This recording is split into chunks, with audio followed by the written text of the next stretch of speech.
Hoy les voy a hablar particularmente de esta pregunta. ¿Es cierto que la segunda ley de la termodinámica no nos ayuda a resolver el problema de la asimetría temporal? Nosotros tenemos una intuición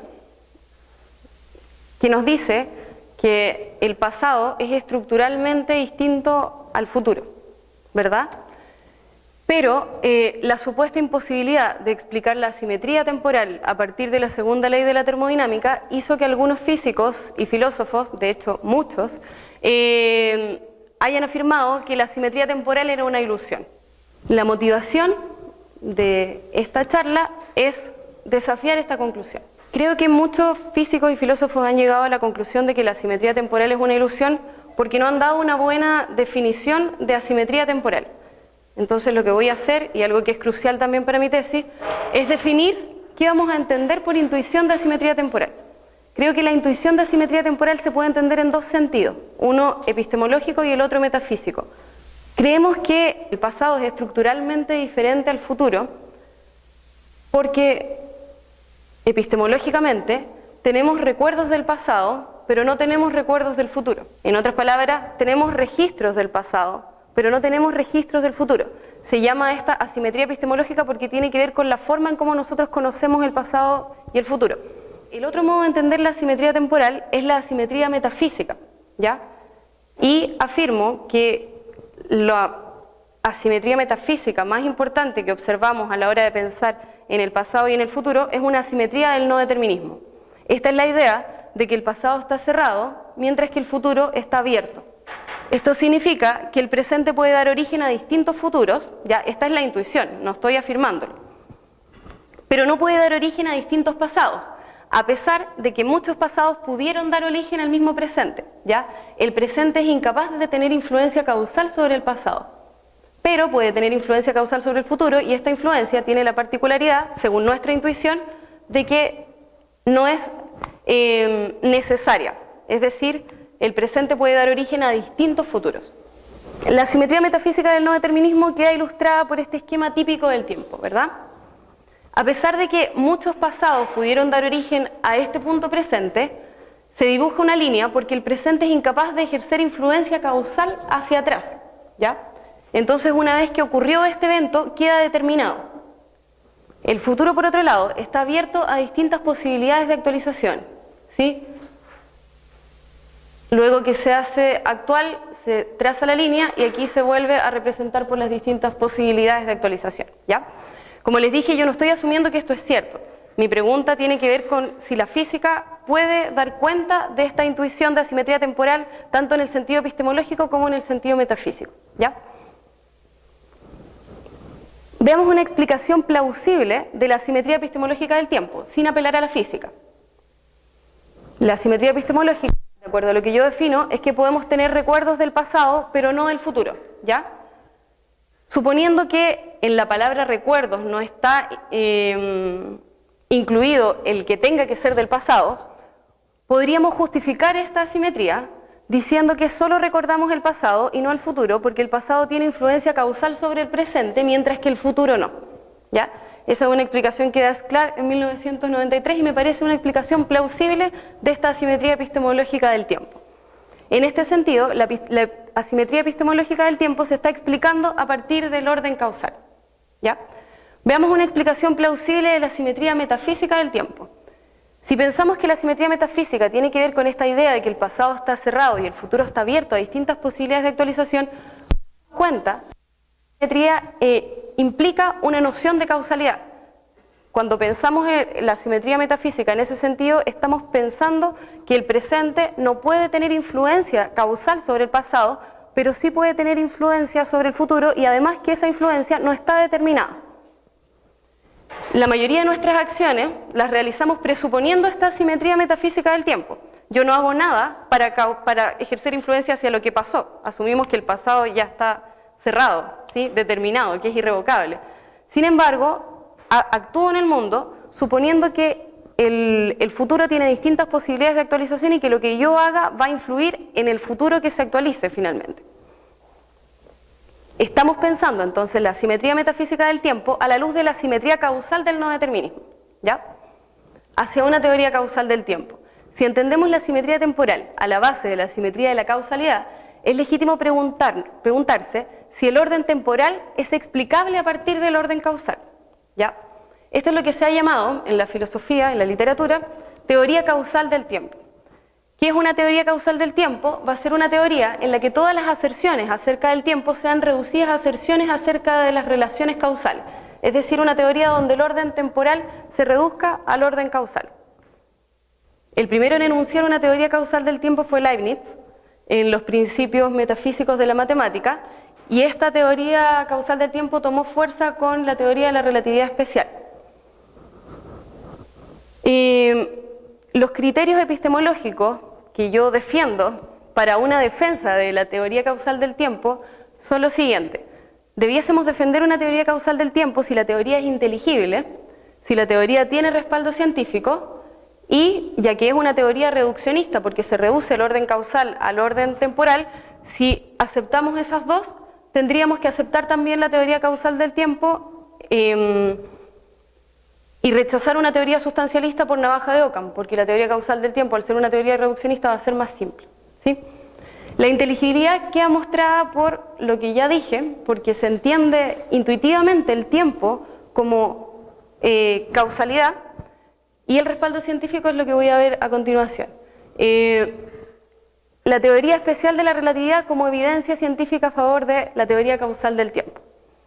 Como la mayoría de aquí sabe, seguramente, la crítica a la simultaneidad que hizo Einstein implicaba que dos eventos que no estaban causalmente conectados podían estar en relación de anterioridad, de posterioridad uno del otro o de simultaneidad dependiendo del observador.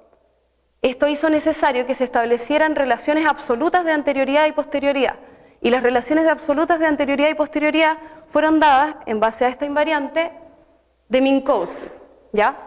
Aquí dos eventos van a estar en relación absoluta de anterioridad y posterioridad, esto quiere decir para todos los observadores, en marcos no inerciales claramente, perdón, en marcos inerciales, van a estar en relación de anterioridad y posterioridad si son causalmente conectables, ¿ya? Entonces aquí es donde se fuerza a entender el orden temporal en base al orden causal. Por otro lado, cambia la noción de simultaneidad y queda simplemente reducida a dos eventos que no son causalmente conectables. Es decir, la simultaneidad ya no implica eventos que ocurren en un corte transversal del tiempo, sino eventos que no son causalmente conectables, ¿ya?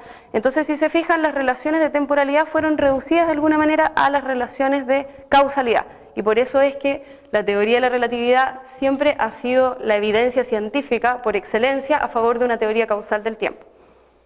Podemos mencionar también la teoría cuántica de campos como evidencia científica a favor de una teoría causal del tiempo, en el sentido que al asumir relatividad en los distintos marcos inerciales, también asume la crítica de la simultaneidad de la teoría de la relatividad especial. Al asumir la crítica de la simultaneidad, también se fuerza en esta teoría a reducir las relaciones temporales a relaciones causales.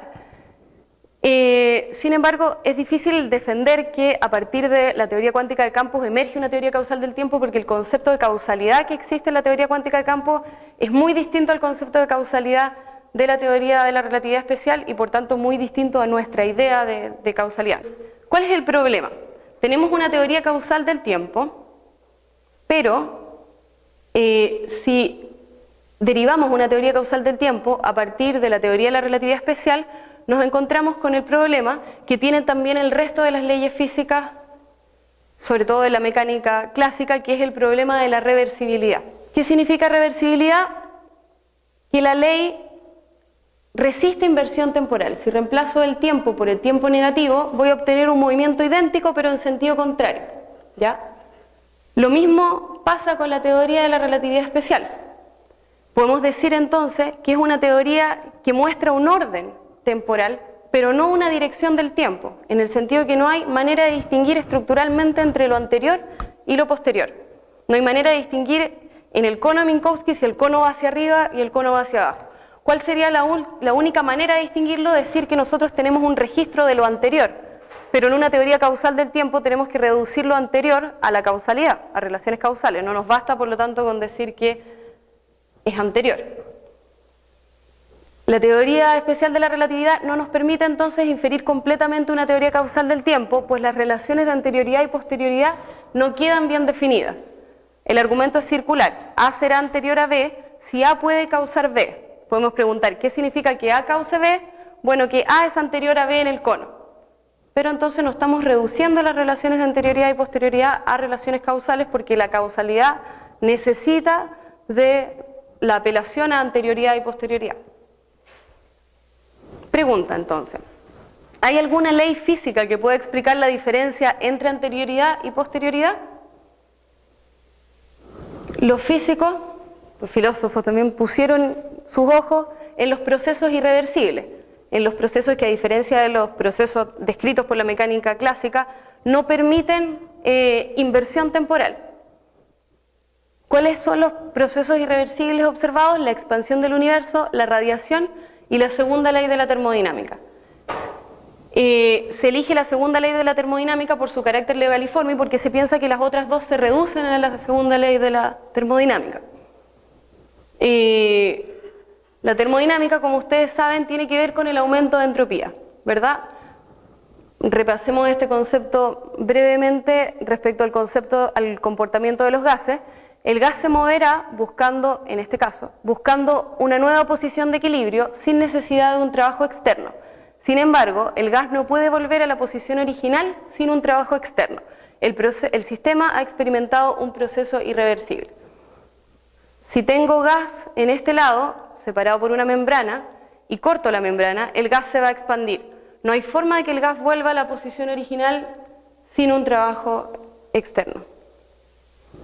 Básicamente se puede entender así, ya que la energía cinética no cambia, la temperatura tampoco va a cambiar y todo esto se va a mantener constante a diferencia del volumen que va a aumentar, por lo tanto delta S va a ser positivo.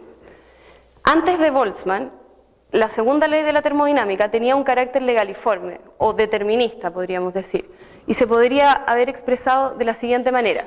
Si el estado de equilibrio S2 puede ser alcanzado a partir de un estado de equilibrio S1 a través de un proceso termodinámico irreversible aislado, entonces el estado de S2 tiene un valor de entropía mayor que S1. ¿Puede explicar la segunda ley de la termodinámica con carácter legaliforme la diferencia entre lo anterior y lo posterior? La propuesta fue sí. A será anterior a B si y solo si participa en un proceso causal tal que la entropía de A va a ser menor que la entropía de B, o si es contemporáneo un proceso causal tal que la entropía de ese proceso contemporáneo va a ser menor que la entropía del otro proceso contemporáneo. Se creía tener un criterio de distinción entre anterioridad y posterioridad hasta que llega Boltzmann en 1871 y convierte esta segunda ley de la termodinámica en una ley estadística, ¿ya? Al explicar el aumento de entropía a través de la teoría cinética de los gases, estableció que el aumento de entropía tenía un carácter estadístico. Esto significaba que era algo que podía o no ocurrir dependiendo de los constituyentes microscópicos del gas en algún tiempo. Boltzmann explicó la entropía como el aumento de entropía como el avance hacia estados o a configuraciones con mayor probabilidad. Pero eso dejaba la puerta abierta a que un sistema no aumentara en entropía, que justamente ocurriera lo menos probable. ¿Cuáles son los problemas entonces que surgieron para explicar la anterioridad y la posterioridad a través de la segunda ley de la termodinámica, asumiendo este carácter estadístico de la segunda ley? Primero fue la objeción de la reversibilidad. La termodinámica describe el comportamiento macroscópico a partir de microestados gobernados por las leyes de la mecánica clásica que son reversibles, ¿ya? Por lo tanto, si concluimos que sistemas alejados del equilibrio alcanzan el equilibrio, debemos concluir que sistemas cercanos al equilibrio se alejarán del equilibrio. Esto es porque si invierto las velocidades obtengo el primer estado. Sin embargo, nosotros en la vida cotidiana no observamos que sistemas aislados se alejan del equilibrio, solo observamos que los sistemas se acercan al equilibrio. Por lo tanto, se necesitó presuponer algo. ¿Y qué se presupuso? Lo que Albert llamó la hipótesis del pasado. Se supuso que el universo había comenzado en una región muy pequeña del espacio de fase y que se había comportado más o menos como el gas encerrado en un lado de la membrana, ¿ya? Por lo tanto, ya que ocupaba un lugar muy pequeño del espacio de fase, iba a avanzar siempre hacia configuraciones más probables.